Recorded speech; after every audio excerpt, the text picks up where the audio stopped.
বিদ্যা চ্যানেলে আপনাকে স্বাগত। সতীন ব্যাসং তত জয় মুদিরয়ে নময়ং বিষ্ণুপাদায় কৃষ্ণ পৃষ্ঠায় ভূতলে শ্রীমতি ভক্তি বেদান্ত স্বামিনীতি নামিনে নমস্তে সরস্বতী দেবী গৌরবাণী প্রচারিণী নির্বিশেষ শূন্যবাদী পাশ্চাত্য দেশ তারিণী বাঞ্ছাকল্পতরুভ্যশ্চ কৃপা সিন্ধুভ্যো এব চ পতিতানাং পাবনেভ্যো বৈষ্ণবেভ্যো নমো নমঃ। কৃপা করে হাত তুলি।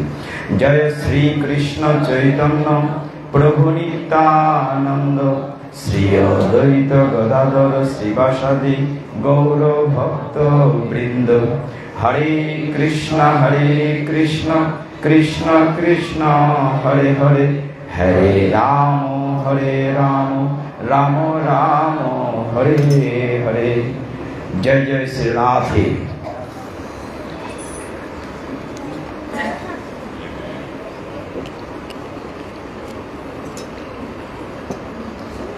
শ্রীমতী রাধারানীর অশেষ কৃপায়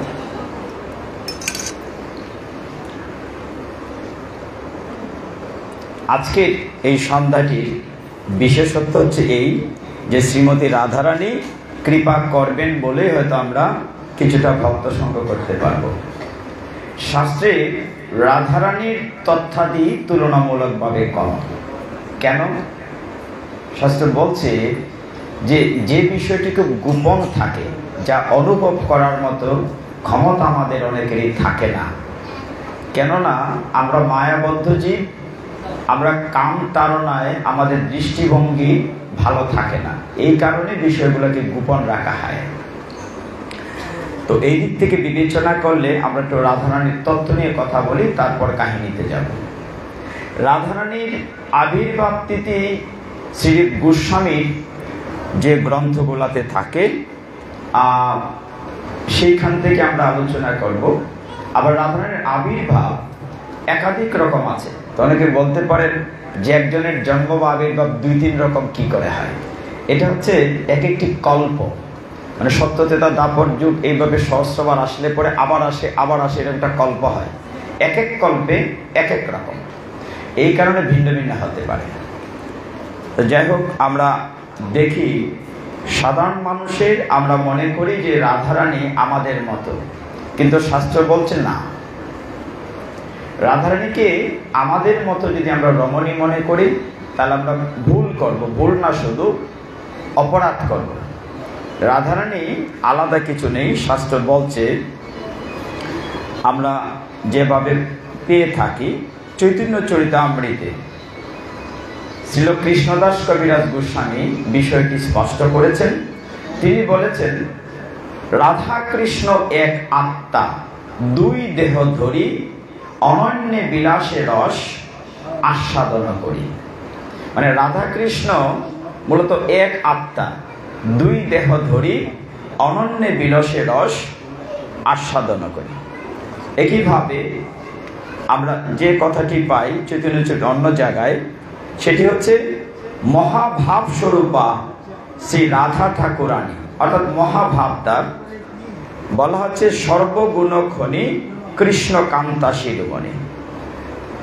কৃষ্ণ কান্তাগণ দেখি ত্রিবিধ প্রকার, এক লক্ষ্মীগণ পুরে মহিষীগণ আর ব্রজাঙ্গনা রূপ, আর কান্তাগণ সার শ্রী রাধিকা হইতে কান্তাগণেরও বিস্তার। তার মানে কি দাঁড়াচ্ছে, ভগবান শ্রীকৃষ্ণ থেকে যদি আমরা শুরু করি একদম পেছন থেকে, খুব মন দিয়ে বিষয়টি খেয়াল করতে হবে। শাস্ত্র তথ্য দিচ্ছে, কেন এরকম দিচ্ছে তার কারণ হচ্ছে যে আমরা যাতে কৃষ্ণের প্রতি, রাধারানীর প্রতি আমাদের মনোভাবটা আগে স্পষ্ট থাকে। কারণ চৈতন্য চরিতামৃত বলছে, আত্মেন্দ্রিয় প্রীতিবাঞ্ছা তারে বলি কাম, কৃষ্ণেন্দ্রিয় প্রীতিবাঞ্ছা ধরে প্রেম নাম।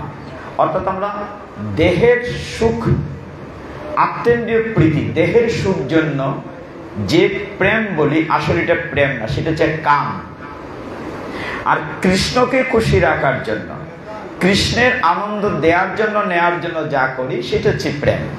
তাহলে প্রেম এবং কামের সংজ্ঞাটি চৈতন্য চরিতামৃত আদি লীলার একটি শ্লোকে বলা হচ্ছে, আত্মেন্দ্রিয় প্রীতিবাঞ্ছা তারে বলি কাম, আর কৃষ্ণেন্দ্রিয় প্রীতিবাঞ্ছা ধরি প্রেম নাম।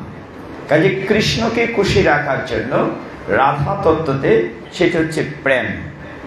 এই কারণে বলা হয় তাকে যে গোপীগণের প্রেমের রূঢ়ভাব নাম, বিশুদ্ধ নির্মল প্রেম কবু নহে কাম।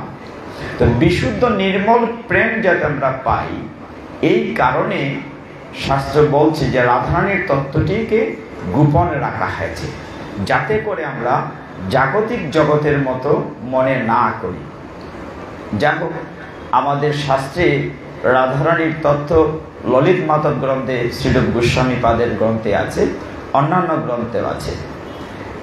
সবকিছু মিলে আমরা যতটা না বেশি কৃষ্ণকে নিয়ে কথা বলি, গীতা নিয়ে কথা বলি, ভাগবত নিয়ে কথা বলি, রাধারানীকে নিয়ে কথা খুব কমই বলা হয় তুলনামূলকভাবে। অথচ আপনারা দেখেন কত বড় ভক্ত, কত চমৎকার আয়োজন করেছেন শ্রীমন মহাপ্রভুর আঙ্গিনাতে। মহাপ্রভুর একেবারে চরণ প্রান্তে সকলে বসে আছে, কত বড় সৌভাগ্য। আরেকটা বৎসর এখানে আজকে যারা আছি, আগামী বৎসর আমরা অনেকেই থাকবো না, এটা সত্য কিনা? যুগ হতে পারে, নাও হতে পারে, কিন্তু বিয়োগ হবে, এটা তো সত্য। এখানে আজকে যারা আছি, আগামী বৎসর আমাদের তো যুগ হতে পারে, নাও হতে পারে, কিন্তু বিয়োগ হবে, এটা সত্য, অনেকেই থাকবো। কাজে এটা যদি একটু ভাবি যে আমরা নশ্বর পৃথিবীতে এসে এই দুর্লভ মনুষ্য জন্ম নিয়ে কি করেছি, আমরা কেন পৃথিবীতে দুর্লভ মনুষ্য জন্ম। ভাগবত যখন আমরা পড়ি দেখি অবাক হয়ে যায় যে দেবতারা পরমেশ্বর ভগবানের কাছে প্রার্থনা করেন মনুষ্য জন্ম পাওয়ার জন্য। যদি আমরা মানুষ হতে পারতাম, কেন যে একমাত্র মনুষ্য জন্মেই আমাদের পূর্বের ঠিকানায় ফিরে যাওয়া যায়। পূর্বের ঠিকানাটা কি? আমরা মূলত ভগবানের বাড়িতেই ছিলাম। গোলক বৃন্দাবন বলেন আর ভগবানের বৈকুণ্ঠ ধামে বলেন, গোলক ধামে বলেন, আমরা ভগবানের বাড়িতেই ছিলাম। আমাদের কর্মকারণে ড্রপডাউনের নিচে পড়েছি। শাস্ত্র বলছে যে আমরা 84 লক্ষ জনি পরিক্রমায় ভ্রমণ করছি। যেমন একটা মেলাতে পিতার হাত ধরে প্রচন্ড ভিড়ে আমরা মেলা দেখতে গিয়েছি, ভিড়ের ধাক্কায় বাবার হাত থেকে আঙ্গুল ফসকে গিয়েছে, ছেলেটি হারিয়ে গিয়েছে। আমরা বাবাকে খুঁজছি, বাবা সন্তানকে খুঁজছে। এরকম ভবের মেলায় হারিয়ে গিয়েছি। ঘুরতে ঘুরতে 84 লক্ষ জনি পরিক্রমা করে আমরা দুর্লভ মনুষ্য জন্ম পেয়েছি। এখন এই জন্মটা যদি কাজে লাগাতে পারি, আমাদের মূল বাড়িতে ফিরে যাব। দেবতারা কেন আক্ষেপ করেন? যারা স্বর্গে থাকেন দেবতারা, তাদের যখন পুণ্যফল শেষ হয়ে যাবে আবার তারা ড্রপডাউন, আবার জন্ম মৃত্যুর চক্রে ঘুরতে হবে। কিন্তু মনুষ্য জন্মে যদি আমরা জন্মটা কাজে লাগাতে পারি, তাহলে আমরা ভগবত ধামে ফিরে যাব, যেখান থেকে আর ফিরে আসতে হবে না। এই হচ্ছে সনাতন শাস্ত্রের একেবারে সামারি কথা। যাই হোক, শ্রীমতী রাধারানীর তত্ত্বতে দুটো কথা বলে আমরা একটু লীলা বলবো, তারপর আবার আবির্ভাবে যাব। শাস্ত্র বলছে গোলক এবং ভূলক, এই দুইটা বিষয় আমরা একটু ক্লিয়ার করি। আমরা যে পৃথিবীতে আছি এটা হচ্ছে ভূ, মানে ভূ লোক, ভূ লোক। ভগবান যে জায়গাটিতে থাকেন সব সময় সেটা হচ্ছে গোলক। আমাদের ভোলকে যে বৃন্দাবন আছে, আমরা যে উত্তরপ্রদেশ বা ইন্ডিয়াতে যাই, নবদ্বীপ বৃন্দাবনে যাই, এটা হচ্ছে ভূলোক, মানে পৃথিবীতে যে লোকগুলো আছে। ভগবান পরমেশ্বর অনাদিরাদি গোবিন্দ, তিনি একবার গোলক বৃন্দাবন, ভূলোক নয়, গোলক বৃন্দাবনে, কথাটা একদম ক্লিয়ার। গোলক বৃন্দাবনে তিনি একবার রাসস্থলীতে, আমাদের যেমন পৃথিবীতে ভূলোকে রাসলীলা হয়েছে, রাসস্থলী আছে, তেমনি গোলক বৃন্দাবনেও রাসস্থলী আছে। সেইখানে অনাদিরাদি গোবিন্দ একদিন চমৎকার শাস্ত্রে তো বর্ণনা দিয়েছে যে রাসস্থলীতে চারদিকে পাক পাখালি গান করছে, ভ্রমর গুঞ্জন করছে, চির বসন্ত, একদম জল টলমল করছে, পত্রপল্বল, মানে অত চমৎকার একটি পরিবেশ। এই অবস্থায় অনাদিরাদি গোবিন্দ একা বসে আছেন রাসস্থলীতে। কিছুক্ষণ পরে গোবিন্দ চিন্তা করছেন একা ভালো লাগছে না। তিনি যখন লীলারস আস্বাদন করতে চান, তিনি চিন্তা করলেন একা ভালো লাগছে না। ঠিক তখন ভগবান শ্রীকৃষ্ণের বাম অঙ্গ কম্পিত হতে শুরু করেছে।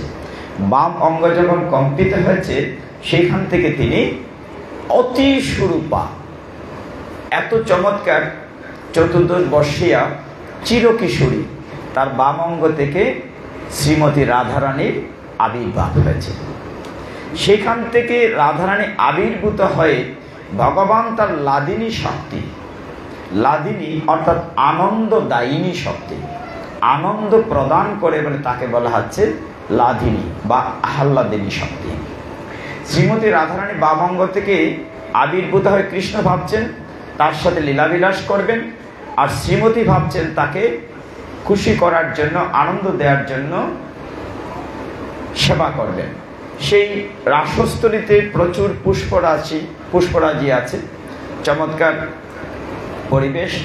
রাধারানী রাসস্থলীতে কৃষ্ণের বাম অঙ্গ থেকে আবির্ভূত হয়ে তিনি ভগবানকে সেবা প্রদানের জন্য দ্রুত ধাবিতা হয়েছেন পুষ্প চয়নের জন্য।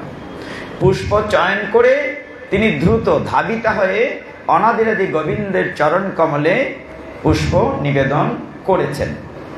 এই রাসস্থলী থেকে ভগবান শ্রীকৃষ্ণের বাম অঙ্গ থেকে শ্রীমতী রাধারানী যে লাদিনী শক্তি আবির্ভূত হয়েছেন, সেখান থেকে আমরা তথ্যটি পাই। শাস্ত্র বলছে রাসস্থলী থেকে আবির্ভূত হয়েছেন বলে গোলক বৃন্দাবনে, রাসস্থলীর রা, এবং তিনি ধাবিতা হয়েছেন বলে ধা, ওই রা এবং ধা মিলে তার নাম হয়েছে শ্রীমতী রাধা। হরি বল। এইভাবে নামকরণটি আমরা পাই। এইবার আমরা একটু বাস্তব জগতের দিকে আস্বাদন করি, তারপর আমরা আবির্ভাবে যাব। আপনারা সকলেই জানেন ভারতের মেদিনীপুরের কথা গত বছর বলেছিলাম। শাস্ত্র বলে কি এখনো কি লীলা করেন গৌরারায়, কোনো ভক্ত দেখিবারে পায়। মানে ভগবান কিন্তু এখনো লীলা করছেন, শ্রীমতী রাধারানী এখনো আছেন, হয়তো আমরা দেখতে পাই না। আছেন কেন? এটির উত্তরটি চমৎকার দেয়া আছে বৈষ্ণবীয় তন্ত্রসার গ্রন্থে। বৈষ্ণবীয় তন্ত্রসার গ্রন্থে 43 নম্বর শ্লোকে বলা হচ্ছে, ইয়াত্র গীতা বিচারশ্চ পটনং পাটনং যথা তত্র শ্রী ভগবানের রাধয়া সমেত। অর্থাৎ শাস্ত্র বলছেন যে যেখানে আমার গুণকীর্তন হয়, যেখানে কৃষ্ণ কথা আলোচনা হয়, ভগবান বলছেন সেইখানে শুধু আমি একা না, শ্রীমতী রাধারানী সে উপস্থিত থাকি। হরি বল। শাস্ত্র সিদ্ধান্ত দিয়েছে যেখানে ভগবানের কথা আলোচনা হয় সেখানে বলছেন আমি একা না, শ্রীমতী রাধারানী সে উপস্থিত থাকে। তাইলে বলবেন যে এখানে যে রাধাকৃষ্ণ ভগবান উপস্থিত আছেন, আমরা তো দেখতে পাই না। দেখতে পাই না কেন? দেখার মতো তো আমার চোখ নাই, আমার চোখটি তো কামনায় অন্ধ। আমি কিন্তু প্রেম এবং কামের সংজ্ঞা দিয়ে শুরু করেছি যে আত্মেন্দ্রিয় প্রীতিবাঞ্ছা তাকে বলি কাম, আর কৃষ্ণেন্দ্রিয় প্রীতিবাঞ্ছা তাকে বলি প্রেম। দুটো ডিফারেন্স আছে। এখন আমার চোখটি কামনায় অন্ধ, বাসনায় অন্ধ, মায়ায় অন্ধ, এই জন্য ভগবানকে দেখতে পাই না। কিন্তু ভগবান এখানে আছেন। কি করে বোঝা যাবে? সেটি প্রমাণ করা যাবে একটি বাক্যে। আপনারা যারা কীর্তন করেন, এই প্রভু চমৎকার কীর্তন করেন, আমার দিদি অঞ্জলি দিয়ে কীর্তন করেন, আর অন্য কে আছেন? পদকর্তারা কি বলে থাকেন? কৃষ্ণ হয় সূর্য সম, মায়া হয় অন্ধকার, যেতা কৃষ্ণ তথা নাহি মায়ার অধিকার। মানে কৃষ্ণ হচ্ছেন সূর্যের মতো আলো, আর মায়া হচ্ছে অন্ধকার। যেখানে কৃষ্ণ থাকেন সেখানে মায়ার কোনো অধিকার থাকে না। তো এইখানে যে কৃষ্ণ আছেন, শ্রীমতী রাধারানীর প্রমাণটি কি? যতক্ষণ আপনার পাঠে বসবেন, এখানে না, যে কোনো জায়গায় যদি মন দিয়ে শ্রবণ করেন, ততক্ষণ দেখবেন আপনার বাড়ির কথা মনে হয় না। কিন্তু যখন উঠে যাবেন, আবার সাথে সাথে আমার আমার আমার সংসার, আমার ছেলে মেয়ে সব মনে হবে। তার মানে কি, যতক্ষণ কৃষ্ণ কথা আপনি ডুবে থাকবেন ততক্ষণ মায়া আপনাকে অ্যাটাক করবে না, উঠে গেলেই আপনার মায়া আবার আক্রমণ করবে। তার মানে এখানে কৃষ্ণ আছে। আর আজকে শ্রীমতীর আবির্ভাব তিথিতে এই পুণ্যময় লগ্নে আমরা বাস্তব জগতের একটি উদাহরণ দিয়ে শুরু করতে চাই। এখনো রাধারানী আসেন, রাধারানীর নূপুর ধ্বনি এখনো আমরা শুনতে পাই। শাস্ত্র বলছে কোনো কোনো ভাগ্যবান দেখিবারে পায়। হে ভক্তগণ, আপনাদের মতো ভক্ত সঙ্গ করাও তো আমার পক্ষে দুর্লভ মনে করি। আপনার কৃপা করে আমাকে চরণ তুলে দেবেন। শ্রীমতী রাধারানীর কৃপা না হলে কৃষ্ণের কৃপা হয় না, আপনারা বলে থাকেন। এই কারণে ভারতের মেদিনীপুরে একটি জায়গা আছে, সেইখানে এক দরিদ্র ব্যক্তি শ্যামানন্দের কথা একবার বলেছিলাম আপনাদেরকে। শ্যামানন্দ খুব গরিব একজন লোক ছিলেন, তাকে অনেকে ডাক্তার দুখিয়া বলে। তখনও তার নাম শ্যামানন্দ হয় নাই। কি নাম বলেছি মা? দুখিয়া। একটু রেসপন্ড করেন তাহলে বোঝা যাবে কেন বলছি রেসপন্ড করতে। অনেক সময় হয় কি যে পাটের আসরে কলির দুটি মেয়ে ঢুকে, কলির দুটি মেয়ে আছে, একটি হচ্ছে আলস্য, একটা নিদ্রা, দেখবেন আপনাকে অ্যাটাক করে। অনেকে পাটের আসরে আসলে ঘুমিয়ে পড়েন, তাদের কোনো দোষ নেই, কলি অ্যাটাক করে। দেখবেন প্রায় সেরকমটি হয় যে সকল কাজে পাই যে সময়, তোমার ডাকিবারে সময় নাই। দেখা গেল কি যে ঠাকুর গড়ে ঢুকলে এই সময় মনে যে কত তাড়াহুড়ো, কি করে তাড়াহুড়ো করে ফুল তুলসী দিয়ে বেরিয়ে যাব। আবার দেখা যায় জপতলিতে মালা নিচ্ছেন, সময় আবার আলস্য এসে যায়।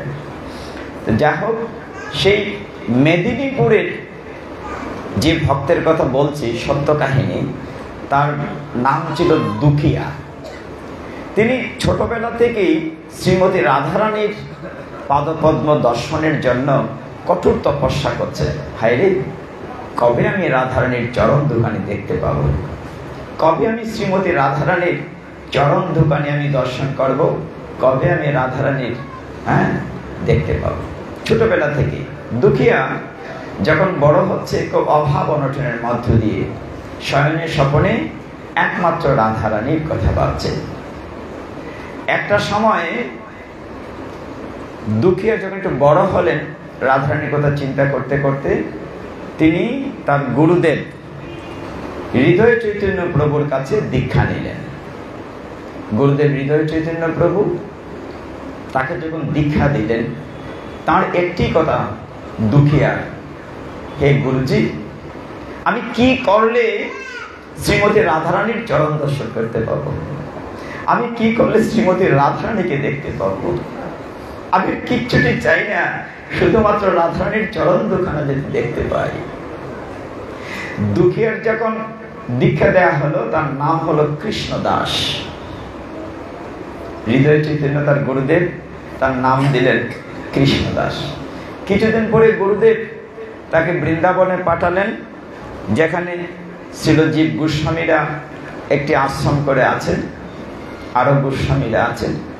শিলজীব গোস্বামীর কাছে গুরুদেব একটা চিঠি লিখে দিলেন যে আমার এক শিষ্য দুখিয়া, যার নাম আমি দিয়েছি কৃষ্ণদাস, কৃপা করে তাকে একটু শাস্ত্রীয় জ্ঞান শিক্ষা দেবেন।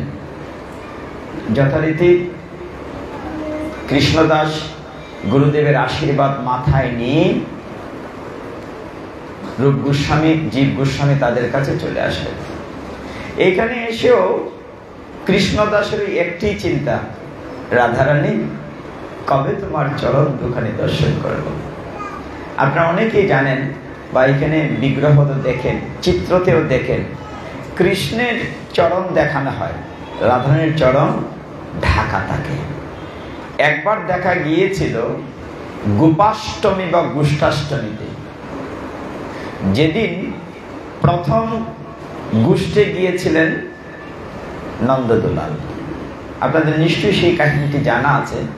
ব্রজে ছোট ছোট বালকরা প্রথম যখন গরু রাখতে পাঠানো হয়, বড় গরু দেয়া হয় না, বাছুর, ছোট ছোট বাছুরকে দেখার জন্য।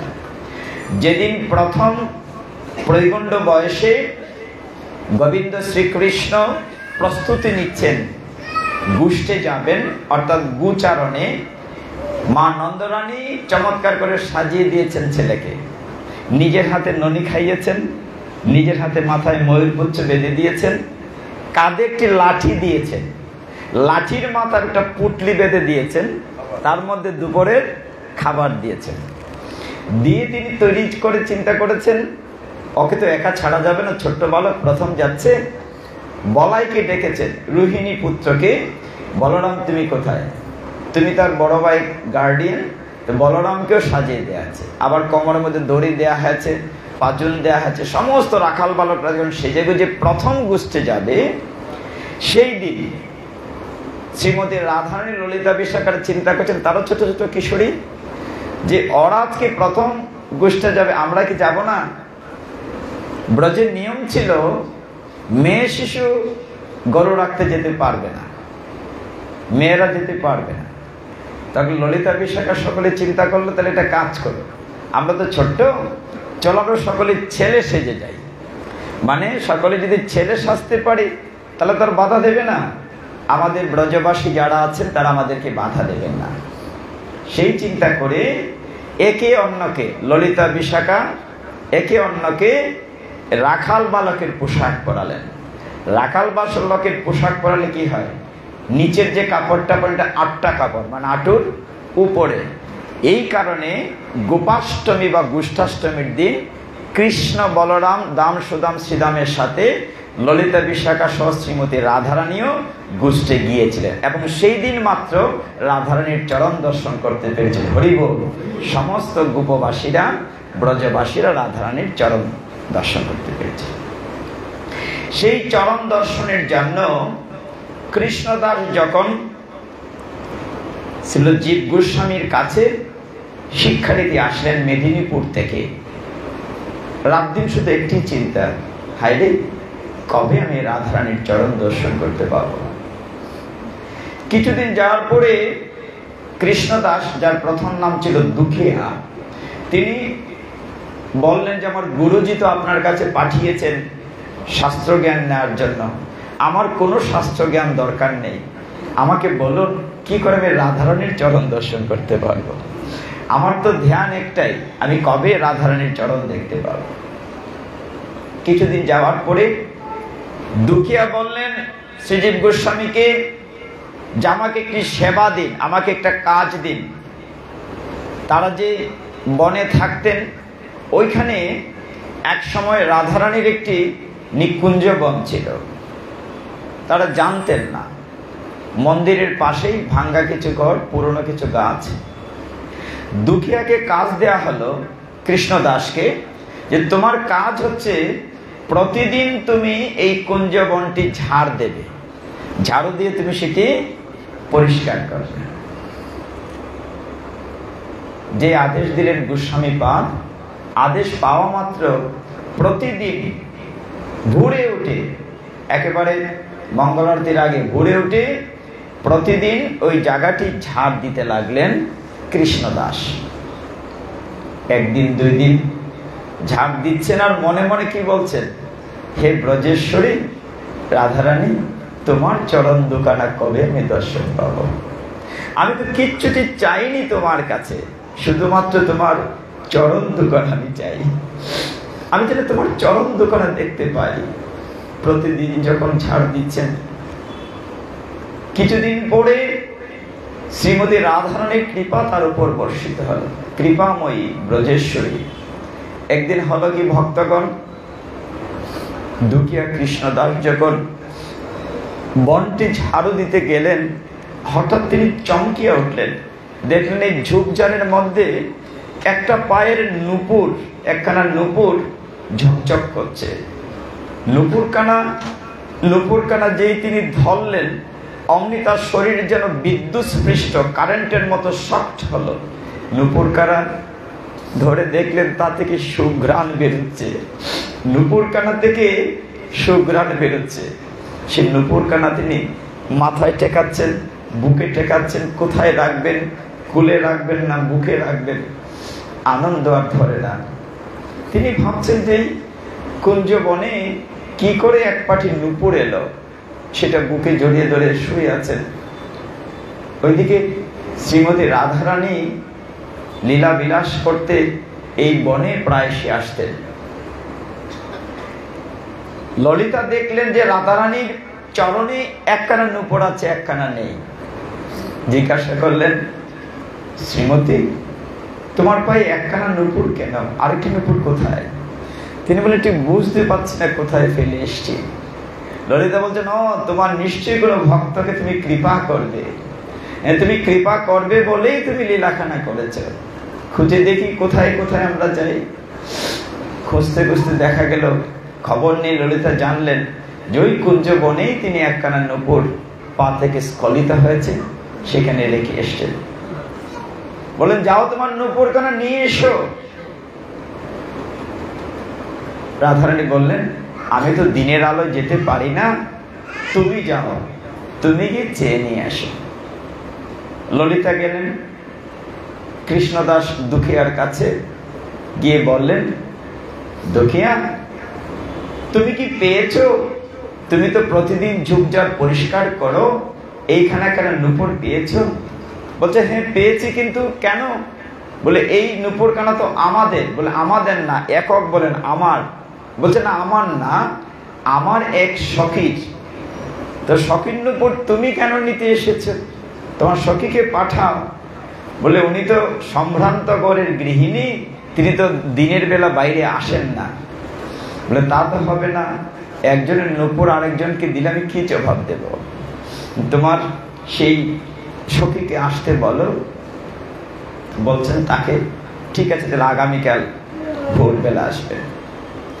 পরের দিন ললিতা রাধারানীকে বলছেন, যাও তুমি কৃষ্ণদাসকে কৃপা করো। আর দিকে কৃষ্ণদাস কি করছে? নূপুর কানা বুকে নিয়ে কাঁদছে। হায় রে, হয়তো এটি রাধারানীর হতে পারে, আমার কি রাধারানীর আমার প্রতি কৃপা হবে না? আমি কবে রাধারানীর পদ্ম চরণ দোকান আমি দর্শন করতে পারবো? আমি কবে সেই চরণ কাটা দেখতে পাবো, যে চরণে সমস্ত ব্রজের পথে রুনুঝুনু বাজিয়েছেন, কৃষ্ণের এক কুঞ্জ থেকে আরেক কুঞ্জে গিয়েছেন, যমুনা পুলিনে লীলা করেছেন, রাসস্থলীতে নৃত্য করেছেন, সেই চরণ দোকানকে আমি দেখতে পাবো না। পরের দিন যথারীতি অবগুণ্ঠিত অনেক লম্বা ঘুমটা দিয়ে শ্রীমতী রাধারানী গিয়েছেন কৃষ্ণদাসের কাছে। গিয়ে বলছেন, কৃষ্ণদাস। ললিতা বলছেন, দেখো আমার সখী এসছে, তার নূপুর কানা ফিরিয়ে দাও। তো নূপুর কানা যে তার, আমি কি করে বুঝবো? যদি চরণ কানা বাড়িয়ে না দে, আমি কি করে বুঝবো ওই পায়ের নূপুর? ওই চরণ কানা তো দেখাতে হবে। রাধারানী বলছেন, তুমি তো এই চোখ দিয়ে আমার চরণ দেখতে পাবে না।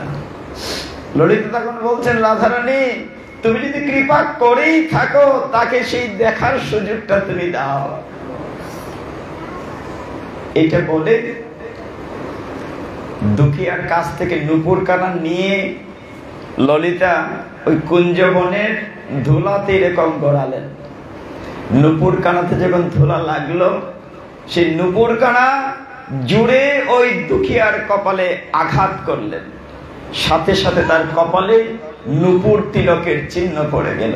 যে মাতা জেরা বা পিতা যেটা নূপুর তিলক করেন, সে রাধারের নূপুর তিলকের চিহ্ন পড়ে গেল। সাথে সাথে তার সমস্ত দেহ কাঁপতে শুরু করলো। তার দিব্য দৃষ্টি রাধারানীর কৃপায় লাভ হয়ে গেল। তখন বলল, হে রাসেশ্বরী, ব্রজেশ্বরী, তোমার চরণ দোকান আমি দেখতে চাই। আমি সারাটি জীবন শুধুমাত্র তোমার দোকানের চরণ দর্শন করার জন্য তোমার চরণ কানা বাড়িয়ে দাও। এই পদ্ম চরণ কানা আমি দেখি নূপুর লাগে কিনা। রাধারানী শ্রীমতী কৃপা করলেন, তার চরণ কানা বাড়িয়ে দিলেন। কৃষ্ণদাস দুখিয়া নিজের হাতে রাধারানীর চরণে যখন নূপুর পরিয়ে দিলেন, ললিতা বললেন, না গো, তাও হলো না, তোমার পূর্ণ রূপ কানা তাকে দেখাও। এই যে তোমার পরম ভক্ত, তোমাকে কত আনন্দ দিয়েছে। ভগবানের নাম যদি হয় শ্যাম, তাহলে তার একটা নামও তো দেয়া দরকার। তখন রাধারানী বললেন, সে আমাকে যেহেতু আনন্দ দিয়েছে, আজকে থেকে তার নাম হবে শ্যামানন্দ। শ্রীমতী রাধারানী যখন অবগুণ্ঠন খুললেন, চারদিকে শত সহস্র শশী যেন আকাশে উঠেছে, আকাশে শত সহস্র চাঁদের আলো, সমস্ত আকাশ আলোকিত হয়ে গিয়েছে, ভোরের আলো কেটে গিয়েছে। শ্যামানন্দের সামনে ব্রজেশ্বরী রাসেশ্বরী সাক্ষাৎ তিনি আবির্ভূতা হলেন। চারদিকে যে রাধে জয় রাধে ধ্বনি হতে লাগলো। রাধারানীর চরণ দর্শন করে জীবনটি সার্থক করলেন শ্যামানন্দ। সেই মেদিনীপুরের শ্যামানন্দের কাহিনী এখনো লোকমুখে শোনা যায়। কতটুকু ভাগ্য হলে এই কলিযুগেও শ্রীমতী রাধারানীর দর্শন পাওয়া যায়। শ্যামানন্দ তার অন্যতম উদাহরণ। এরকম রাধারানী অনেকেই কৃপা করেছেন। হে ভক্তগণ, রাধারানীর কৃপা না হলে আমরা জনাধারী গোবিন্দের কৃপা পাবো না। কাজেই শ্রীমতী রাধারানীর কৃপা আগে লাভ করতে হবে। এই কারণে রাধারানীর তত্ত্বটিকে এই জগতে আমাদের কাছে নিয়ে এসেছেন আমাদের প্রাণ গৌরাঙ্গ গৌর সুন্দর। যদি গৌর না হইত, এই রাধারানীর তত্ত্বটি আমরা কার কাছ থেকে জানলাম? গৌর সুন্দরের কাছ থেকে। এবং গৌর কৃপা করেছেন বলেই আজকে আমরা রাধা শব্দটি উচ্চারণ করতে পারি। শাস্ত্রে বলা হচ্ছে, ভগবান বলছেন, যে শুধু রা মানে বয়শূন্য আকার, যে শুধু রা শব্দটি উচ্চারণ করে সাথে সাথে কৃষ্ণ তার দিকে দৌড়ে যান। আর যদি ধা পুরাটা উচ্চারণ করে, কৃষ্ণ তার সাথে একেবারে তার ভক্ত হয়ে যান। হরি বল, রাধা রাধা শুধু একটি শব্দ উচ্চারণ করবে। এই কারণে শাস্ত্রত গুরুত্ব দেওয়া হয়েছে। আজকে শ্রীমতী রাধারানী ব্রজেশ্বরীর আবির্ভাব তিথিতে আপনারা ভাগ্যবান। আমরা অনেক অনেক কাহিনী আছে, একটা দুটি কাহিনী আস্বাদন করি। আপনারা জানেন, গোলক বৃন্দাবন ভূলোকের তফাৎটা বলেছি। অনেক অনেক আগে আমরা একটা কাহিনী আগে বলি, তাহলে বুঝতে পারবেন। হিমালয় পর্বতের দুহিতা পার্বতী, দুহিতা মানে কন্যা বা সুতে, হিমালয় সুতে, হিমালয় কন্যা পার্বতী। আর কদিন পর তো দুর্গা পূজা হবে। পার্বতীর মতো কন্যা পেয়েছিলেন, পাওয়ার ফলে ওই কন্যার সাধন ভজনের ফলে তিনি শিব ঠাকুরের মতো স্বামী পেয়েছেন পার্বতী মাতাজি। হিমালয় দুহিতা বা হিমালয় সুতে যখন পার্বতীকে কন্যা রূপে পেয়েছেন, এবং সেই কন্যা দুর্গা মায়ের অনেক নাম আছে, একটি নাম হচ্ছে অপর্ণা। অপর্ণা নাম কেন? এমন তপস্যা তিনি করেছেন, একটি মানে একটি পর্ণ মানে পাতা, একটি পচা পাতাও খান নাই। হিমালয়ের গহীন, হিমালয়ের হিমবাহে থেকে পার্বতী মাতাজি শিব ঠাকুরকে স্বামী রূপে পাওয়ার জন্য তপস্যা করেছেন। এই কারণে পার্বতীর একটি নাম হচ্ছে অপর্ণা। হিমালয় যখন শিব ঠাকুরকে স্বামী, জামাই বা কন্যার স্বামী পেলেন, তখন ওই পর্বতের কাছে আরেকটি পর্বত ছিল, বিন্ধ্যাচল পর্বত। সেই বিন্ধ্যাচল পর্বত তখন মনে মনে চিন্তা করলো যে হিমালয় পর্বত এত চমৎকার মেয়ে পেয়েছে, অজেয় শিব ঠাকুরের মতো জামাতা পেয়েছে, আমিও যেতে পেতে পারি।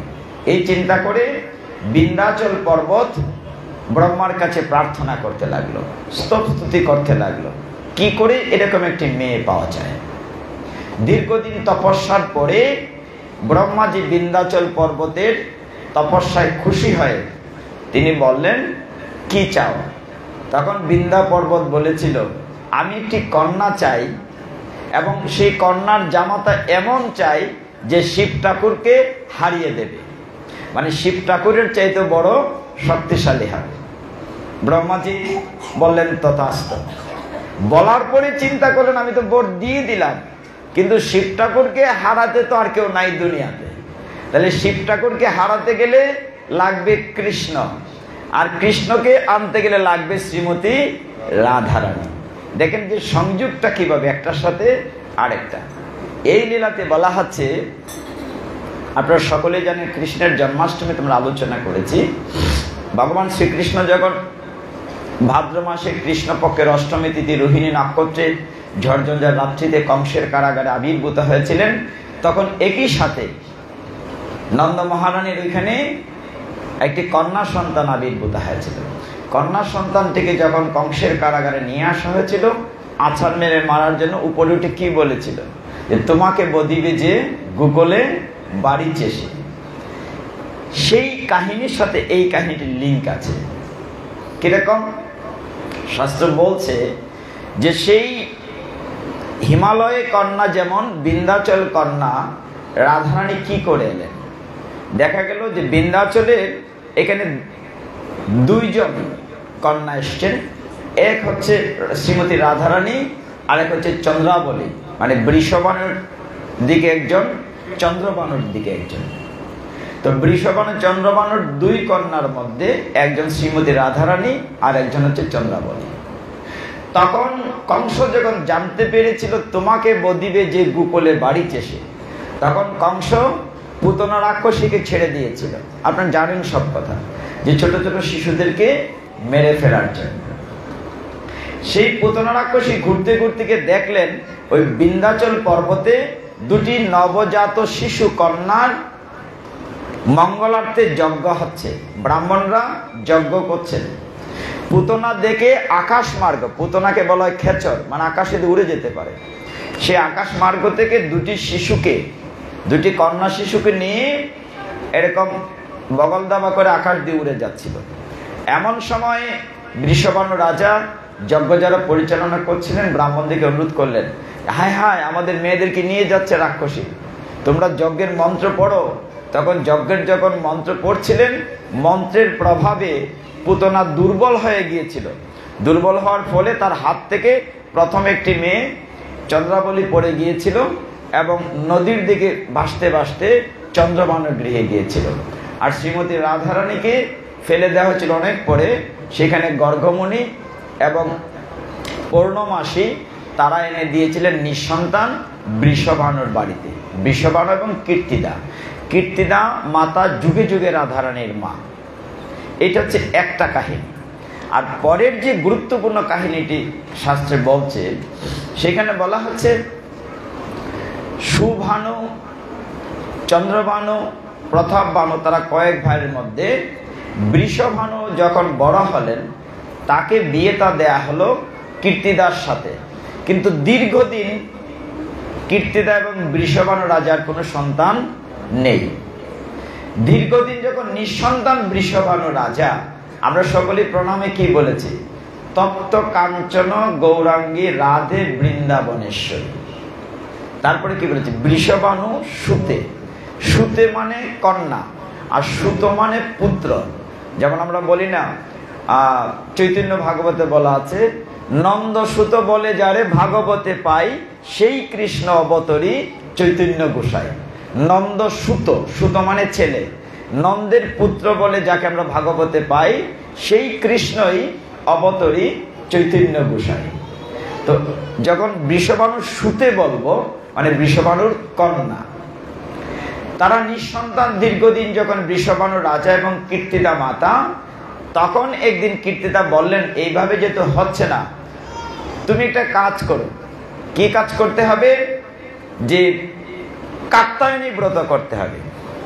সিদ্ধান্ত হলো কাত্যায়নী ব্রত হবে। যমুনাতেই যাবেন এবং প্রতিদিন ভোরে উঠে ঠান্ডার মধ্যে স্নান টান করে কাত্যায়নী ব্রত হবে। বৃষভানু রাজা দীর্ঘদিন কাত্যায়নী ব্রত করতে লাগলেন, সাথে তার স্ত্রীও গেলেন কীর্তিদা। অনেকদিন পরে কাত্যায়নী ব্রত যখন ক্রমাগত হচ্ছে, দেখা গেল একদিন তাদের ব্রতে খুশি হয়ে তাদের সামনে একজন মাতৃমূর্তি আবির্ভূত হলেন। কাত্যায়নী না, আবির্ভূত হলেন সরস্বতী দেবী। সরস্বতী দেব আবির্ভূত হয়ে বললেন, হে বৃষভানু রাজা, তোমার মনোবাঞ্ছা পূর্ণ হবে না। বলে কেন হবে না? বলছেন যে কর্ণ শুদ্ধ যত্নায়েতে, মানে যতক্ষণ পর্যন্ত তোমার কান শুদ্ধ হবে না। আরেকটু আসুন, যে যতক্ষণ পর্যন্ত তোমার কান শুদ্ধ হবে না ততক্ষণ পর্যন্ত তোমার কোনো সাধনায় কাজে লাগবে না। এখন দেখেন গীতায় কি বলে, সবগুলো শাস্ত্রের লিঙ্ক আছে। ভগবান শ্রীকৃষ্ণের প্রতিদিন পাঠে সব জায়গায়, গতকালকে উমেদনগর ছিলাম, একই কথা বলেছি।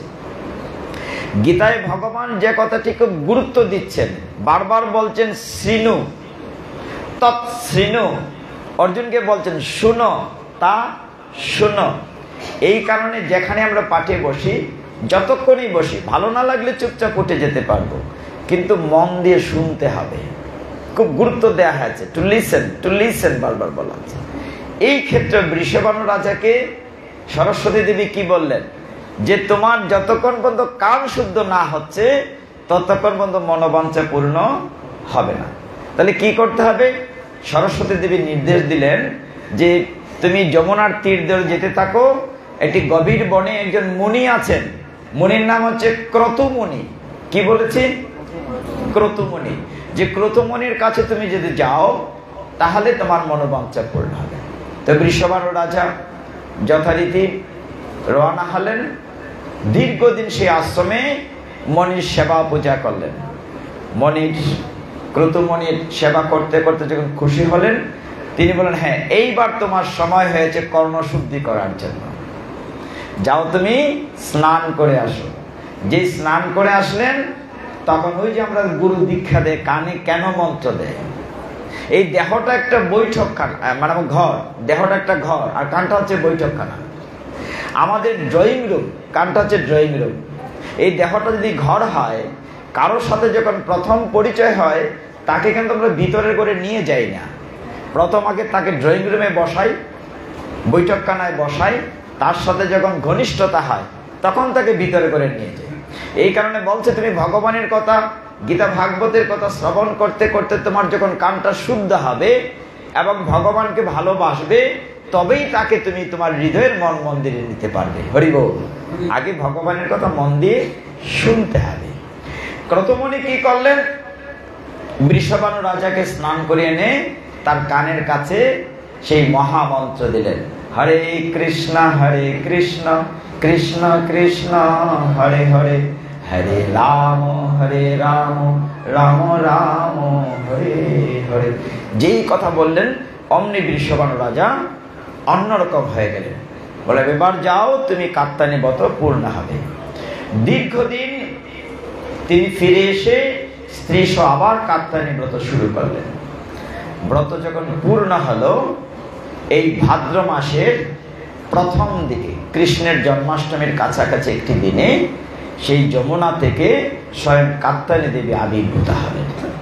খালি হাতে নয়, হাতে একটি বাক্সর মধ্যে একটি একটি স্বর্ণের ডিম্ব নিয়ে কাত্তায়নী দেবী আবির্ভূত হলেন।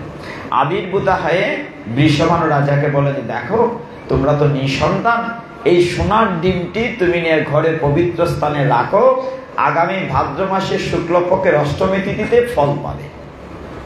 যথারীতি বৃষভানু রাজা কাত্তায়নী মায়ের আশীর্বাদ গৃহে নিয়ে রাখলেন এবং কিছুদিন পরেই এই অষ্টমীতে, রাধা অষ্টমীতে কি হলো, সেই ডিম্ব থেকে, স্বর্ণের ডিম্ব থেকে একটি ফুটফুটে তপ্ত কাঞ্চন, মানে সোনা তপ্ত, মানে গরম স্বর্ণ, কাঞ্চন মানে সোনা, একটা স্বর্ণকে পোড়ালে যেরকম চকচক করে কাঁচা সোনার মতো, সেই রকম একটি ফুটফুটে মেয়ে আবির্ভূত হলেন এই ভাদ্র মাসের শুক্লপক্ষের অষ্টমীতে। তিনি হচ্ছেন শ্রীমতী রাধারানী। হরি বল।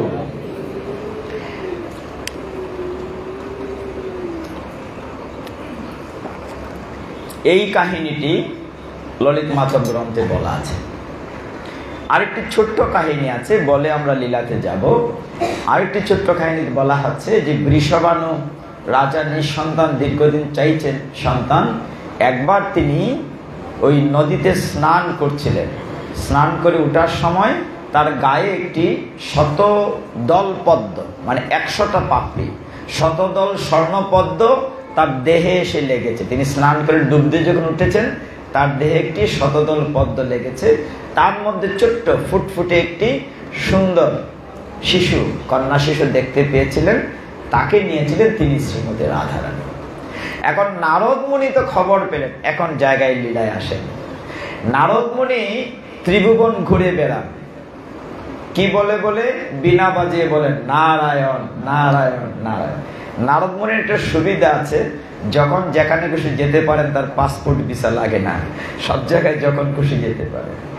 সেই পরম ভক্ত যিনি দেবতা হয়ে ঋষির মতো জীবন যাপন করেন, দেবর্ষি নারদ, তিনি যখন ঘুরে বেড়াচ্ছেন, তিনি গোলক বৃন্দাবনে গিয়ে দেখলেন যে গোলক বৃন্দাবন যে একটু অন্ধকার অন্ধকার লাগছে, আলো নেই, আলো নেই, অন্ধকার। অন্ধকার কেন? তিনি দেখলেন ধ্যানস্থ হয়ে জনাদিরাদি গোবিন্দ লীলা করার জন্য ভুলুকে চলে এসছেন। মানে গোলক বৃন্দাবন থেকে বাড়িতে কৃষ্ণ নাই, গোলক বৃন্দাবনে নাই, তিনি নিচে চলে এসছেন পৃথিবীতে, গোলক বৃন্দাবনে ধরিত্রীর ভার হরণ করার জন্য কৃষ্ণ রূপে এসছেন। তখন তিনি ভাবছেন, আরে ভগবান তেলে লীলা করার জন্য চলে গিয়েছেন। তখন নারদ মুনি গোলক বৃন্দাবন থেকে ভুলক এসছেন, খুঁজতে লাগলেন যে কোথায় আমার প্রাণ গোবিন্দ, কি লীলা করার জন্য পৃথিবীতে এসছেন। তিনি খুঁজতে খুঁজতে নন্দ মহারাজের বাড়িতে গিয়ে দেখলেন সোনার খাটিয়ায় শ্যামতনু, মানে কালো নবীন মেঘের মতো গায়ের রং, বা নবীন ঘাস বলি, যেভাবেই বলি, শ্যামতনু কৃষ্ণ দুলনায় দুলকাচ্ছেন। শিশুটিকে দেখে নারদ মুনি বললেন, হে ভগবান, তোমার আর লীলা শেষ নাই। হ্যাঁ, তুমি ছোট্ট একটু শিশুর রূপ, মানব শিশুর রূপ ধারণ করে তুমি এই লীলা করছো। তখন তিনি চিন্তা করলেন যে শাস্ত্র বলছে ভগবান যেখানে লীলা বিলাস করেন, বিশেষ করে দাপর যুগের কথা বলা হচ্ছে, তিনি তো একা আসেন না, তার সমস্ত পার্শ্বদরা আসেন, এবং তার লাধিনী শক্তি শ্রীমতী রাধারানীও অবশ্যই আসেন। তাহলে ভগবান যেহেতু একটি শিশুর রূপে পৃথিবীতে এসছেন লীলা করতে, তাহলে তার লাধিনী শক্তি শ্রীমতীও নিশ্চয়ই কোথাও না কোথাও আবির্ভূতা হয়েছে। নারদ মুনি ঘুরতে লাগলেন এই ঘর থেকে সেই ঘরে, যে কোথায় গেলে পাওয়া যাবে ভগবানের লাধিনী শক্তি শ্রীমতী রাধারানীকে। খুঁজতে খুঁজতে কতবারই যাচ্ছেন, পাচ্ছেন না। যেতে যেতে শেষ পর্যন্ত তিনি গেলেন বার্সানাতে। বার্সানাতে বৃষভানু রাজার বাড়িতে গিয়ে জিজ্ঞাসা করলেন যে তোমাদের কি কোনো নবজাত সন্তান আছে, শিশু আছে? বলে আমাদের কাছে ছেলে আছে। বলে না না, ছেলে না, কোনো মেয়ে সন্তান আছে কিনা। যেই এটা বললেন, বৃষভানু রাজার মুখটা মলিন হয়ে গেল, একদম মানে কাঁদু কাঁদু। বলে কি হয়েছে, আপনার মনটা এত খারাপ কেন? বলে মনটা খারাপ এই কারণে যে আমাদের একটি মেয়ে সন্তান হয়েছে কিছুদিন হয়, গায়ের রংটি একবারে কাঁচা সোনার মতো, খুব ফুটফুটে, সবকিছু ঠিক আছে, কিন্তু দুঃখের কথা কি বলবো, চোখ দুটি বুঝা, মানে অন্ধ, জন্মান্ধ। বৃষভানু রাজা কাঁদছেন নারদ মুনির কাছে। নারদ মুনি বলছেন, যাই হোক, আমাকে একটু দেখতে দাও, আমি তো দেখি। নারদ মুনিকে ভেতরের করে যাইতে দেওয়া হলো।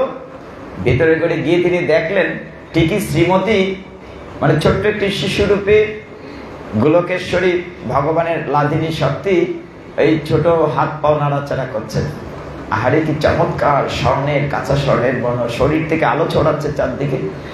দেখে নারদ মুনি প্রণাম করতে লাগলেন, চোখ দুটি কিন্তু বোঝা। প্রণাম করতে করতে নারদ মুনি কল্পনা করছেন যে তুমি তো কৃষ্ণের সাথে লীলা বরণ করবে, লীলা আস্বাদন করবে, তোমার এই শিশু রূপটি আমি দেখতে চাই না, যে রূপটি সবসময় তুমি কৃষ্ণের সাথে দেখাবে। বলা হচ্ছে যে 14 বর্ষীয়া, 14 বর্ষীয়া কিশোরী। এটা প্রার্থনা করার সাথে সাথে নারদের সামনে শ্রীমতী যে খাটিয়াতে ছিলেন শিশু, সেই রূপটি আর থাকলো না।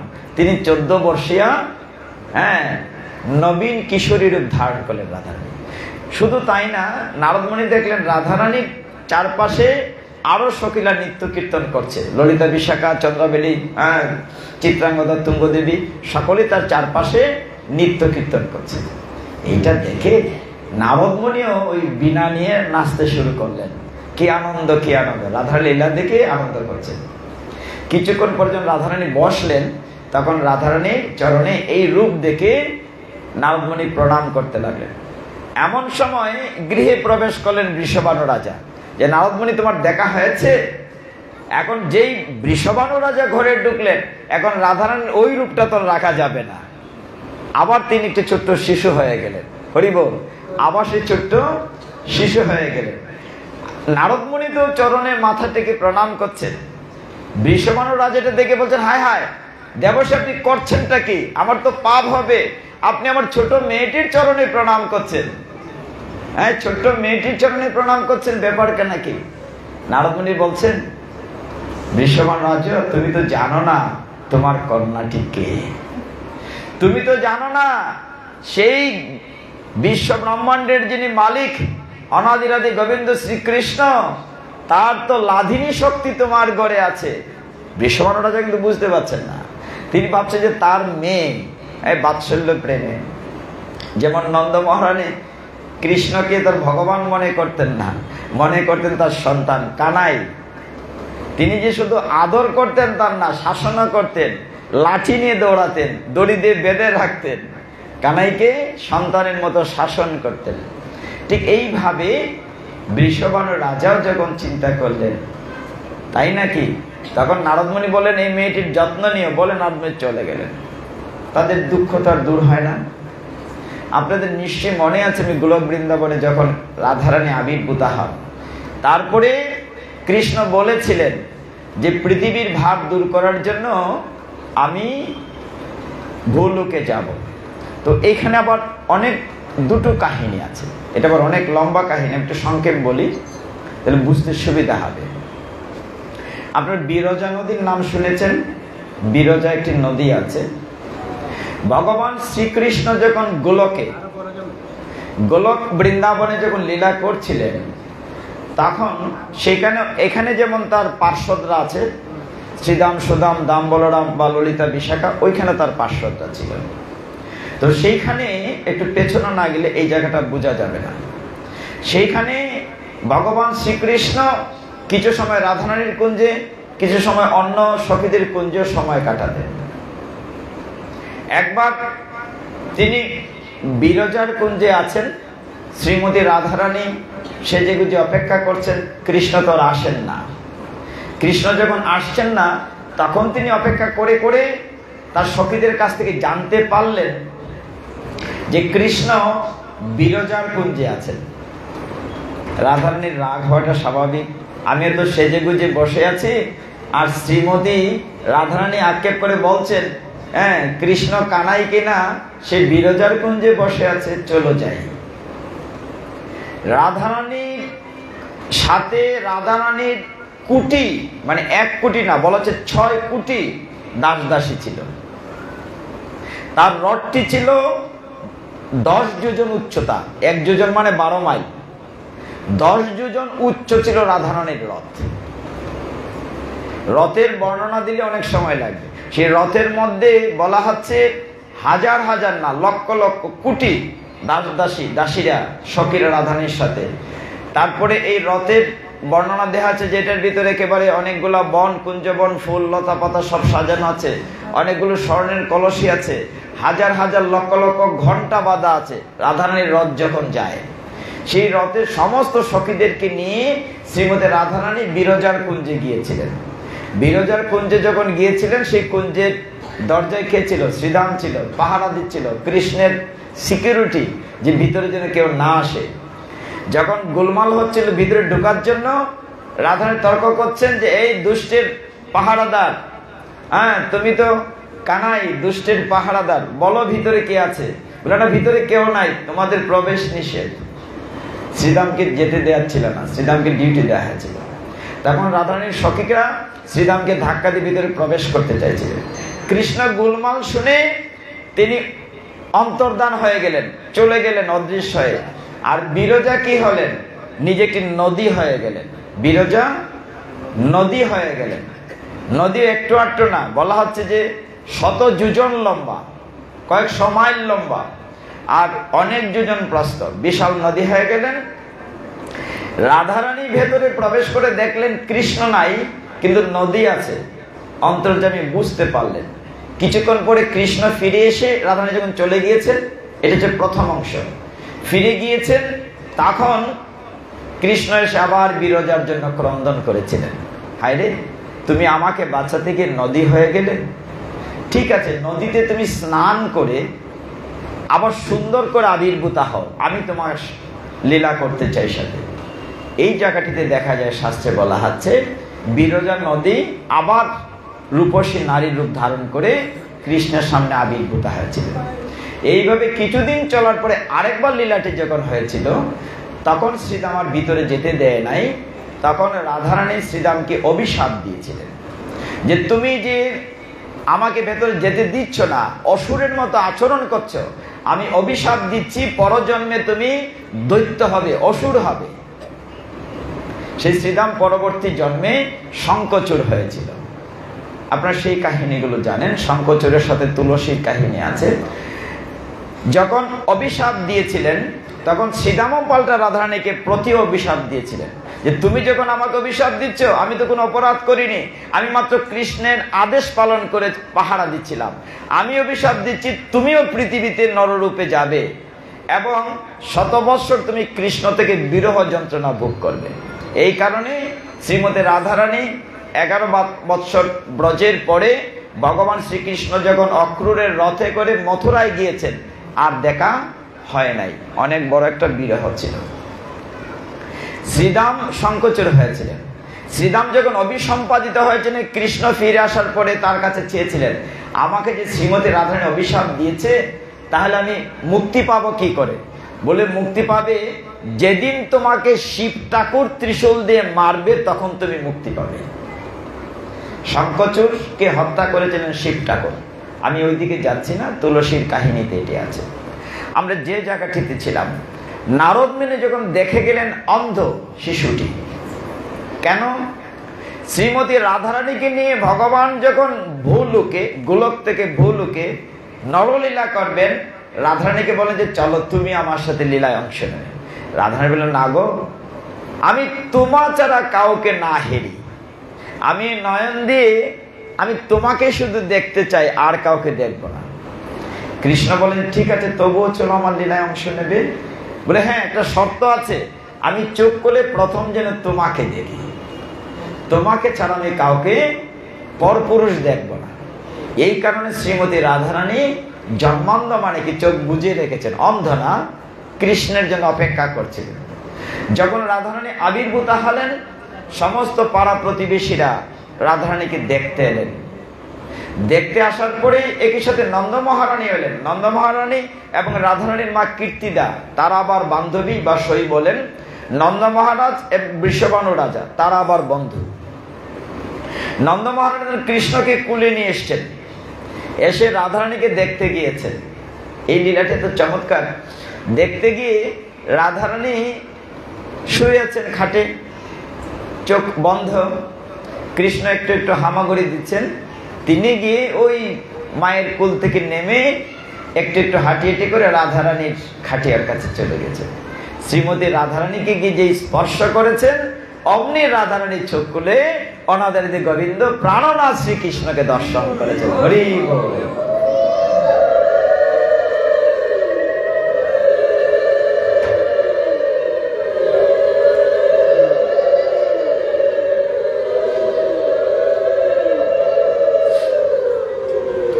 তো এই কারণে রাধারানী প্রথম চোখ খুলে কৃষ্ণকে দর্শন করার কথা দিয়েছিলেন, কথা রেখেছেন।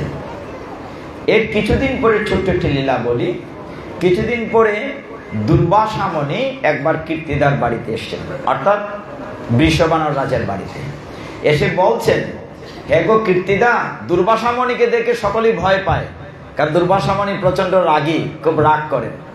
তো দুর্বাসা মুনি এসে কীর্তিদাকে বলছেন, হে গো কীর্তিদা, আমার না খুব পরমান্ন খেতে ইচ্ছে করছে। পরমান্ন মানে পায়েস। আমার খুব পরমান্ন খেতে ইচ্ছে করছে। তো কীর্তিদা বলেন, আমার তো সময় নাই, আমি খুব ব্যস্ত। তখন রাধারানী ছোট ছোট কিশোরী, ছোট ছোট মেয়েরা মায়েদের কাছ থেকে কিন্তু দেখে দেখে শিখে। রান্না বান্না শিখে। রাধারানী বললেন যে আমি করি, আমি রান্না করি। দুর্বাসামণি স্নান করতে চলে গিয়েছেন।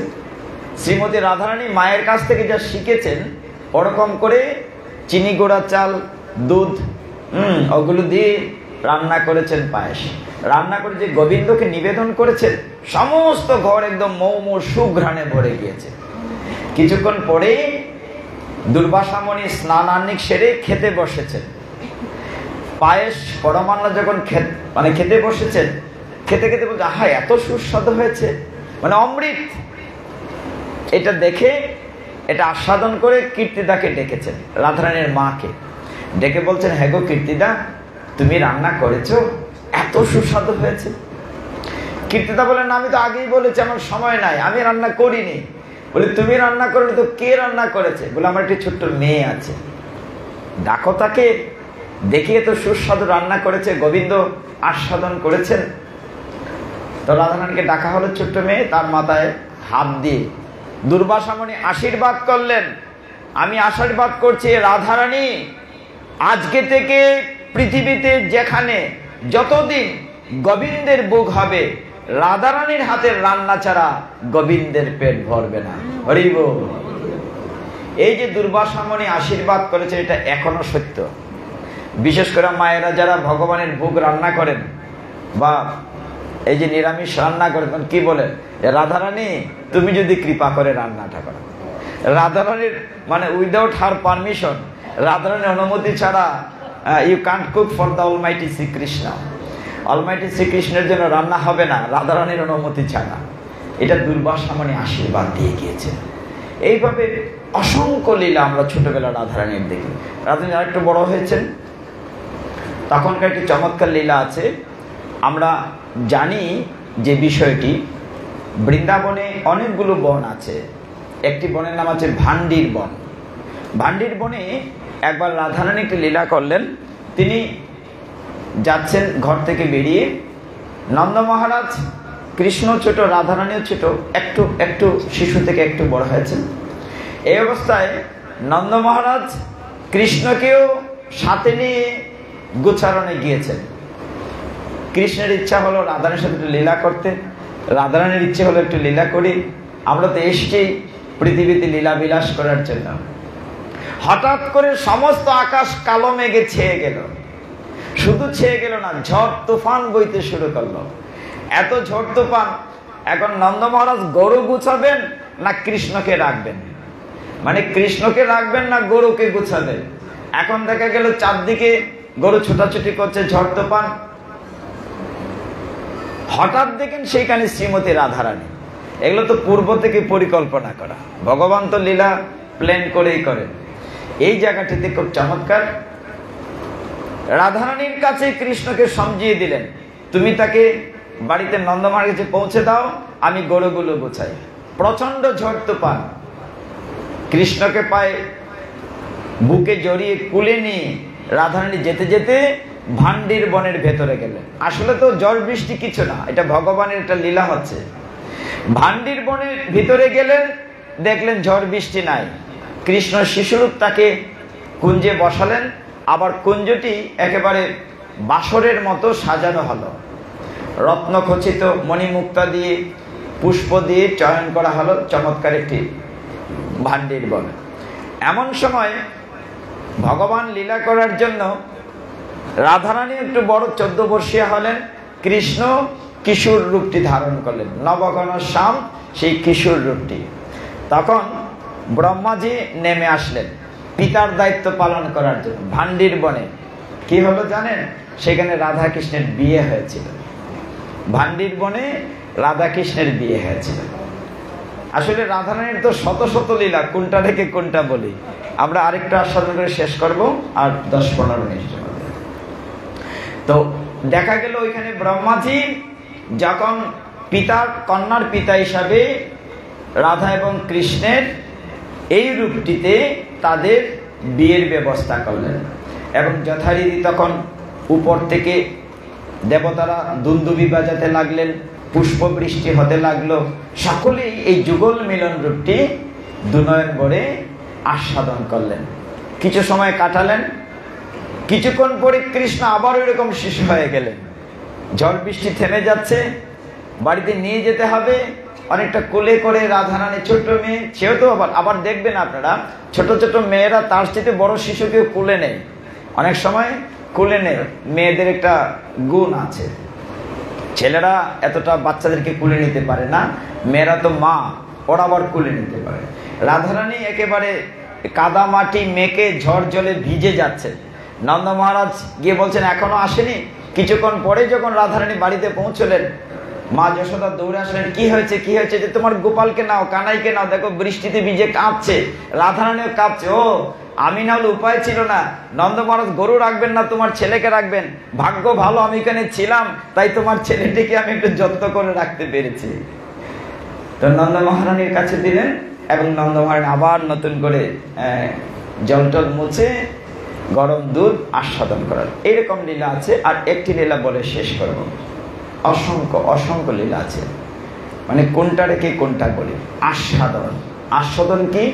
শ্রীমতী রাধারানীর আস্বাদন। আরেকটু যখন বড় হলেন রাধারানী, তখন তিনি মথুরার হাটে গুল বিক্রি করতে যেতেন। গুল মানে মাঠা, গুল এবং মাখন বিক্রি করতে যেতেন। তো কৃষ্ণ তখন আরেকটু বড় হয়েছেন, নটঘট মানে দুষ্ট কানাই। তিনি একা না, তার দলবল আছে। হ্যাঁ, দাম সুদাম শ্রীদাম বলরাম তার বাহিনী আছে কৃষ্ণের। সবাইকে নিয়ে দুষ্টুমি করছেন, বিভিন্ন বাড়িতে চুরি করেন, মাখন চুরি করেন। শুধু তাই না, মাখন চুরি করতে গিয়ে ছোট বাচ্চা ঘুমিয়ে থাকলে গায়ে চিমটি কাটেন, বাছুর ছেড়ে দেন, মানে যত ধরনের নাটকাট লীলা আছে ভগবান করছিলেন। এই সময়টিতে শ্রীমতী রাধারানী তার সমস্ত সখীদেরকে নিয়ে মাথায় করে হাড়িতে করে গুল বিক্রি করতে যেতেন মথুরার হাটে। কৃষ্ণের বাহিনী রাস্তায় আটকাতেন, এই তোমরা যাচ্ছ কই, আমাদের ট্যাক্স দিয়ে যাও। মানে মাথার উপরে যে একটু একটু মাখন থাকে, ওইটা উপর থেকে হাত দিয়ে নিয়ে কৃষ্ণ আস্বাদন করতেন। এখন দেখা গেল এই গুলের উপরে যদি মাখন না থাকে, এগুলো বিক্রি হয় না, দাম কম হয়। মানে মথুরা হাটে গেলে ঠিক মূল্য পাওয়া যায় না যতটা দাম পাওয়ার কথা। তো রাধারানী ললিতা বিশাখা চিন্তা করলেন, না, এই নটঘটের হাত থেকে তো বাঁচতে হবে, ওই দুষ্ট কানাইয়ের জন্য তো আমরা মূল্য পাচ্ছি না। পরের দিন সমস্ত সখীরা মিলে সিদ্ধান্ত হলো যে আগামীকাল আমরা যে পথ দিয়ে যাই ওই পথে যাব না, আমরা একটু ঘোড়া পথে যাব, যাতে করে ওই নাটকাট বাহিনী আমাদের ধরতে না পারে, দুষ্ট আমাদের ধরতে না পারে। ভগবান তো অন্তর্যামী, যে তাকে লুকিয়ে কি পারা যাবে? তাকে লুকিয়ে তো পারা যাবে না। তারা ঠিকই বুঝতে পারলেন। পরের দিন যথারীতি ললিতা বিশাখা চন্দ্রাবলী, আমরা তো আমাদের দেশের মায়েরা কাকে করে কলসি নেয়, যারা ব্রজে গিয়েছেন দেখবেন মাথায় এই কলসি নিয়ে তারা একটা না দুইটা তিনটা কলসি নিয়ে দৌড়ায়। তো মাথার উপরে করে সেই ব্রজের গোপিনীরা কি করেছেন, রাধারানী ললিতা বিশাখা তারা সকলে মাথায় এই গুলের ভাণ্ড নিয়ে রওনা হয়েছেন। কৃষ্ণের বাহিনী যে ঘোড়া পথে যাবে, ওই পথে আগেই গিয়ে পাহাড়ের আড়ালে কদম গাছের ডালের ফাঁকে ফাঁকে বসে আছে, অপেক্ষা করছে কখন ললিতা বিশাখা চন্দ্রাবলী শ্রীমতী রাধারানী গুল নিয়ে আসবে।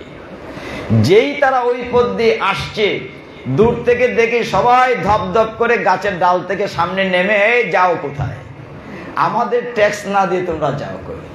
আমরা কতক্ষণ ধরে কষ্ট করে গাছের ডালে বসে আছি। এখন দেখা গেল কি, এই সমস্ত সখীদেরকে পাশ কাটিয়ে সখীরা চলে যাচ্ছে, মানে খেলার মতো, ওই যে কুতকুত খেলার মতো, ছুঁইতে পারছে না, ধরতে পারছে না। এরকম করে করে অনেক সখী চলে গিয়েছে। শ্রীমতী রাধারানীও কৃষ্ণকে পাশ কেটে চলে গিয়েছেন। সর্বনাশ, তাহলে আজকে কি আমরা মাখন খাবো না? দুষ্ট কানাই কি করলেন, একটি নুড়ি পাথর নিয়ে রাধারানীর মাথার উপরে যে গুলের মাটির ভাণ্ড ছিল, সেটা নিয়ে খুব জোরে একটা ঢিল চুড়ে দিলেন। এখন তাদের লিডার কৃষ্ণ যেহেতু ঢিল চুড়েছে, ওর বন্ধুরা ভাবছে বুধ এইটাই অর্ডার হয়েছে, তারাও অন্যান্য সখীর মাথায় ওই গুলের ভাণ্ডে ঢিল চুড়তে শুরু করেছে। যেই ভাণ্ডতে ঢিল চুড়েছে, তখন কি হয়েছে, শ্রীমতী রাধারানীর গুলের ভাণ্ড থেকে মাখন সহ ননী সহ ওই ছিদ্র দিয়ে নিচে পড়তে শুরু করেছে। শুধু পড়তে শুরু করেছে না, শ্রীমতী রাধারানীর অঙ্গ বেয়ে নিচে পড়তে শুরু করেছে। এইটা দেখে কৃষ্ণ কানাই কি করলেন, রাধারানীর শরীর থেকে নিয়ে এরকম চেটে পুটে খাচ্ছেন, শরীর থেকে মাখন চেটে পুটে খাচ্ছেন। বলছেন হাই রে, শ্রীরাম আজকে তো একটু বেশি স্বাদ লাগে, অন্যদিন যে হাড়ি থেকে খাই আজকে তো একটু বেশি স্বাদ লাগছে, ব্যাপার কানা কি? তিনি খাচ্ছেন আর জিজ্ঞাসা করছেন যে আজকে যে মাখন আস্বাদন করছি অন্যদিনের চেয়ে অনেক গুণ বেশি স্বাদ লাগছে। উত্তরে বলছেন স্বাদ কেন লাগবে না, আজকে সেই মাখন কানা শ্রীমতী রাধারানীর দেহ হয়ে প্রসাদী হয়ে পড়েছে, হরি বল। এই কারণে আজকে একটু বেশি স্বাদ লাগছে। যাই হোক ভক্তগণ, আমরা আজকে এখানে বিশ্রাম রাখি, আগামীতে আবারও যদি দেখা হয়। রাধারানীর কথা তো ওই একদিনে বলে শেষ করা যাবে না, শত শত লীলা আছে। শ্রীমতী রাধারানীর লীলা মহিমা গ্রন্থে অসংখ্য অসংখ্য কাহিনী আছে, যা শ্রীমন মহাপ্রভু কৃপা করেছেন, গৌর কৃপা করেছেন বলেই আমরা আজকে তো শ্রীকৃষ্ণ মহিমা প্রচার সঙ্গের আয়োজনে শ্রীমতী রাধারানীর কথা জানতে পেরেছি, রাধা তত্ত্ব সম্পর্কে জানতে পেরেছি। অনেকে প্রশ্ন রেখেছিলেন একটা বিষয়, যে কৃষ্ণের জন্মাষ্টমী আমরা মধ্যরাত পর্যন্ত উপবাস থাকি, রাধার কতটুকু থাকবো সেটা বলা হচ্ছে দুপুর 12টা পর্যন্ত। কারণ কৃষ্ণ আবির্ভূত হয়েছে মধ্যরাতে পড়ে, আর রাধারানীর আবির্ভাব হয়েছে দুপুর বেলা। এই কারণে যার যখন আবির্ভাব হয়, যেমন নরসিংহ চতুর্দশী আমরা পালন করি গুধূলি লগ্ন পর্যন্ত, নরসিংহ রূপ নিয়ে তিনি গুধূলি লগ্নে, সন্ধ্যার আগে গুধূলি লগ্নে আবির্ভূত হয়েছে, অর্থাৎ যিনি যখন আবির্ভূত হয়েছেন ঠিক ততটুকু পর্যন্ত আমরা উপবাস করি। আরেকটি বিষয় হচ্ছে, অনেকে প্রশ্ন করেছেন যে এই ক্ষেত্রে রাধারানীর অভিষেকের পরে কি খাওয়া যাবে। ভগবান শ্রীকৃষ্ণকে নিবেদন করে সকল প্রসাদই আস্বাদন করা যাবে। কেউ কেউ হয়তো লম্বা উপবাস করছেন, কিন্তু শাস্ত্র দুপুর 12টা পর্যন্ত বলা হয়েছে। তার চেয়ে বেশি পারলে সেটা আপনার ব্যাপার, আপনাদের জন্য ভালো। আর আজকে রাত্রি জাগরণ করতে পারলে তো আরো ভালো। তবে শর্ত হচ্ছে এইটাই, রাধারানীকে ধ্যানে রাখতে হবে, রাধারানীকে স্মরণে রাখতে হবে, তবেই আমরা শ্যামানন্দের মতো রাধারানীর চরণ পাবো। তো শ্রীমন মহাপ্রভু কৃপা করে গোলকের প্রেমদন দিয়েছেন, রাধারানীর ভাব কান্তি নিজে ধারণ করে আমাদেরকে শিক্ষা দিয়েছেন, আর তিনি যে মহামন্ত্র দিয়েছেন সেটি বলে আমরা শেষ করব সকলে মিলে। হরে কৃষ্ণ কৃষ্ণ কৃষ্ণ হরে হরে, হরে রাম রাম রাম হরে হরে, হরে কৃষ্ণ কৃষ্ণ কৃষ্ণ হরে হরে, হরে রাম রাম রাম হরে হরে, হরে কৃষ্ণ কৃষ্ণ কৃষ্ণ হরে হরে, হরে রাম রাম রাম হরে হরে। জয় জয় শ্রী রাধে।